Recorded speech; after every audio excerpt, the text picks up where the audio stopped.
All right, we got this 2015 Kia Sportage, 4-cylinder, standard transmission. We're doing inner tie rod ends today. First thing we got to do, take these wheel nuts off, and I expected them to be a 21, but they're 19. So let me know if yours are a 19, but I'm pretty sure they should be 21.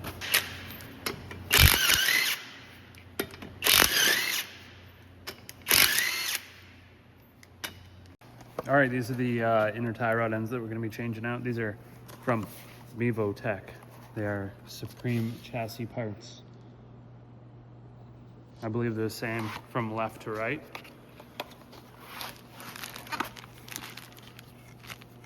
That they are. Perfect. Let's get the cotter pin out of the nut for the tie rod end and get the other tie rod end off. 18. Okay. It's not 19. I was just... What size was it? 17 millimeter castle nut for your outer tie rod end. Now, before I go ahead and break this loose and get this off, I do want to undo the jam nut just so that we can spin this tie rod end off, because we're going to reinstall the outer and we're changing the inner. So we need to loosen that jam nut. Then once I loosen this jam nut, then I'm just going to hammer right on this knuckle. There is a tool you can actually get to press these joints apart. You're supposed to use that, but I'm just a savage and hammer it on here. But then I got to loosen this clamp. It's kind of rusty, but that's fine. We'll deal with that afterwards. I think this is 24 millimeter. Let me go get a wrench.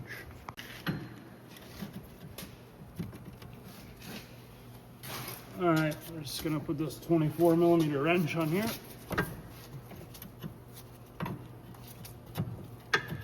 Now, the new tie rod end, or inner tie rod end, comes with a nut. So I'm not gonna worry about taking this one off.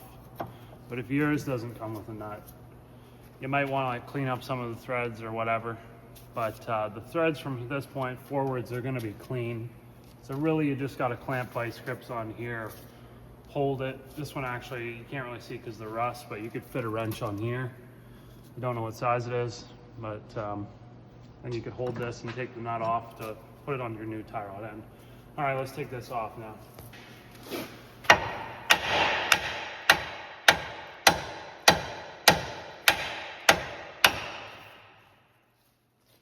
Okay, now we can just take this out.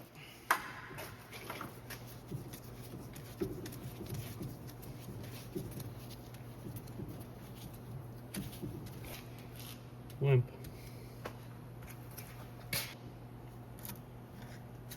Okay, we take that off.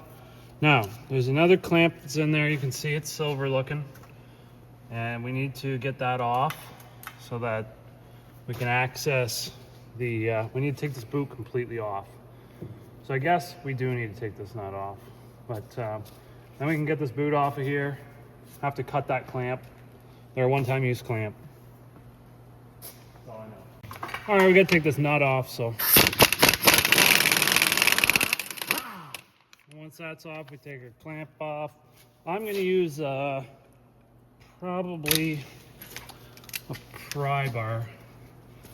See if I can get in there. Looks like there's a lot of room in from the backside. This is just a front wheel drive car, so if you look up in the back, like I can probably just come in right from here, and might even be able to just cut it right from here.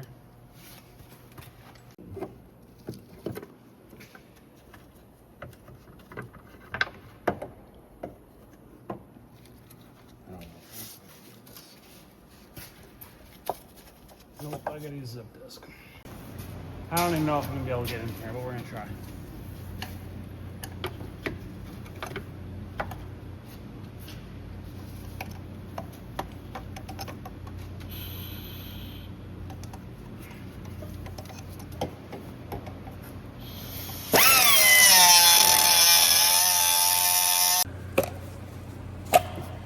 All right, we just take that off.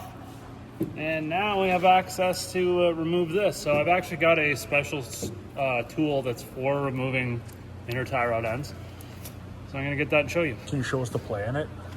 Yeah, this one you can't really see too much, but this joint right here has play. All right, so here's how the tool works. We got these little pieces here. You get a bunch of different size forks, and you basically just slip it on here. And then you take this tube and you slide the tube over the piece, except now the set screw's in the way. So we're gonna try to rotate that maybe and see if it works this way.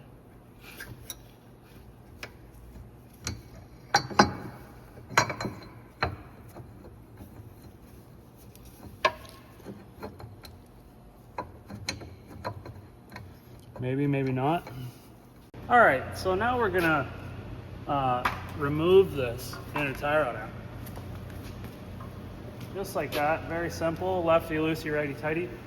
Now this tool I just spent 45 minutes messing around with because it's a cheap Amazon made in China kit that has that a bunch of different fittings here. And none of them were the right size, just like the last 6 times that I've used the set. So we won't be putting that link in the description, but that's that. We got this off, and the little nylock nut that is supposed to help keep this from coming loose is also off too, so that's good.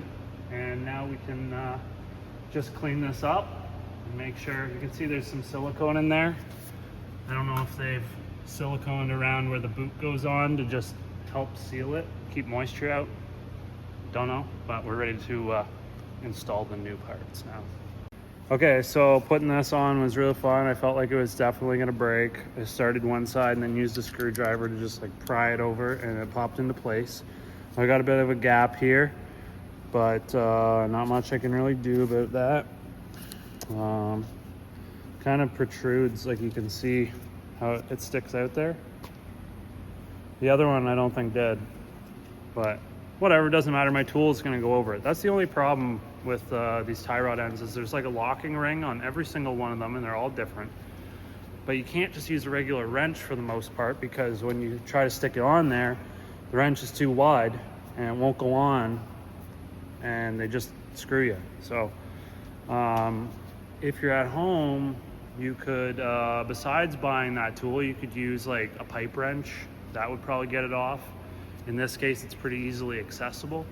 So yeah, pipe wrench. You could use, I've welded together, I know most of you ain't gonna be welding, but welded together a muffler clamp, and I welded a socket onto it so that I could tighten the muffler clamp onto this and then just put a big extension and twist it like that. That works. So you might be able to find a similar tool like the muffler clamp tool I just talked about on Amazon. It's generic, but it's kind of greasy because it can wreck this piece. So anyhow, let's get this on. Doesn't say anything about Loctite in the service manual. There wasn't any Loctite on the one I took off, which was original, and there's no Loctite on this one. So I'm not Loctiting it. This is gonna go on. Now I'm gonna go find the torque spec. We're gonna torque this. Then we're gonna install the boot. By the way, if you pull your boot off and it's full of oil, that means that the seal in the steering rack is leaking, and that needs to be fixed. Most places don't sell repair kits for racks anymore. So your other options, either buy a brand new rack from Hyundai or Kia, or just go to the junkyard and get a used one.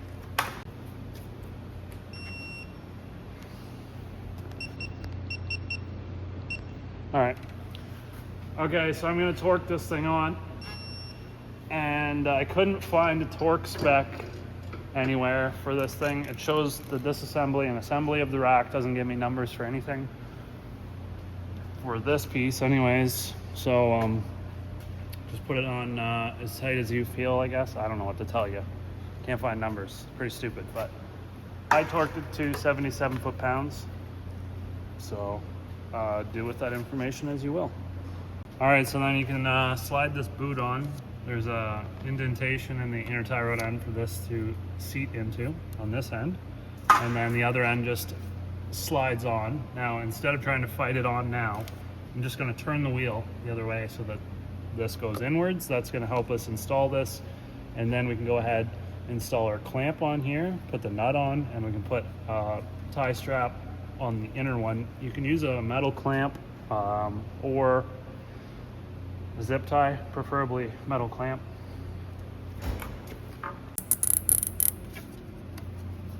All right, I'm just making sure the zip tie is pretty well seated right up against the end of the boot. I'll show you. You can come look on my side here, like that, and then we're going to cut the excess off. That boot sits right up against the rack, as far in as you can go, pretty much. So now we can stick our outer clamp on. Here we go, pliers.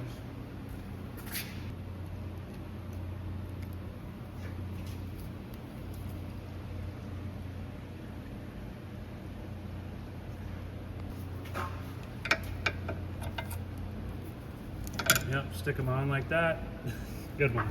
All right, and then we can put our nut on, wherever the nut went to. Where'd the nut go?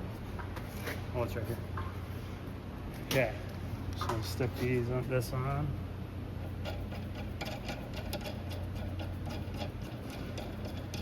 And now we'll go ahead and put this on. All right, I can wind this on. Now, one thing you could do is measure where the nut was on the inner tie rod end, so that you can try to put it back to as close as you can. For sure, get a 4-wheel alignment, or at least the front wheels aligned, just because it only takes a few degrees of toe out or in to significantly wear your tires out. So alignment is key. Make sure you get one of those done. All right, if I wound that in way too far, by about there, and then we just spin the nut back. This is the jam nut, right? And what we want to do is just hold, we'll put a wrench on this square part of the outer tie rod end to hold this, and then we're going to tighten this nut down so that they jam together. That's why they call it jam nut. And then once that's like that, then we can stick this back up into the knuckle and we'll get this nut started.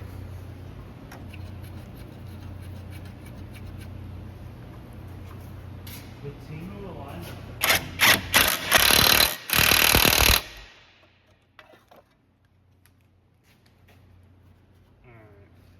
So these inner tie rod ends must be a different length than the original ones. Let's compare that actually. Where's the order? All right, they're pretty much identical. I just set the, it's kind of funny, I set the thread depth where the jam nut is the same on both sides. The only difference is I didn't compensate for the thickness of the nut, because the original nut is thicker than the aftermarket nut. So it means I have to come out a little bit, which makes sense because we're towed out right now, so we need to tow in. All right, and we just torqued that castle nut down to 24 foot-pounds. And then we get ourselves a new cotter pin, and we can insert it through the hole. However, you can see the hole doesn't line up with the castle nut. So rather than loosening the castle nut, we're going to proceed to tighten it a little bit more until the ears of the castle nut line up with the hole in the tie rod end stud. And then we can put a new cotter pin in. Oh, gotta go more.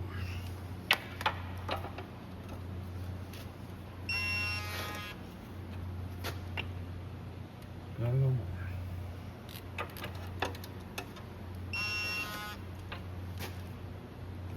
Gotta go more. Just a little bit.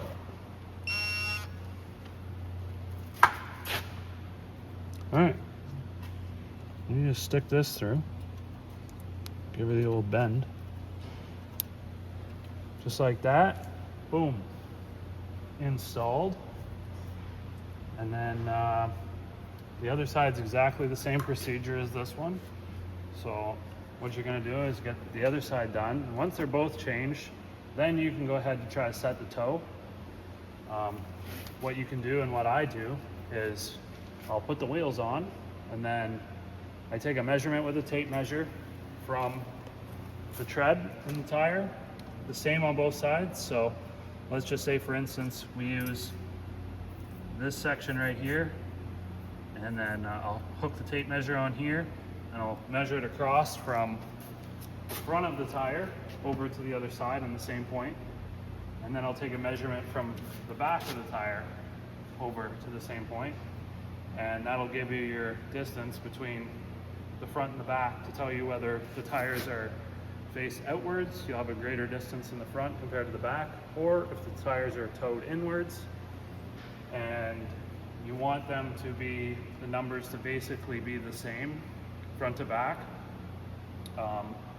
maybe just a little bit closer together in the front, because we want it to be slightly towed in, and that'll get you pretty close to where you need to be to make your way to an alignment shop to have that service performed so you don't wear your tires out. The last thing would be your wheel nut torque, which is 80 foot-pounds, I believe, and I like to torque them to 100. Been doing it for a while, never had any issues. It's just my personal preference. But I guess that's pretty much it for the video for inner tie rod ends. Hopefully this helped. If you have any questions, throw them in the comment section below. Give the video a thumbs up, subscribe, and we'll see you in the next one.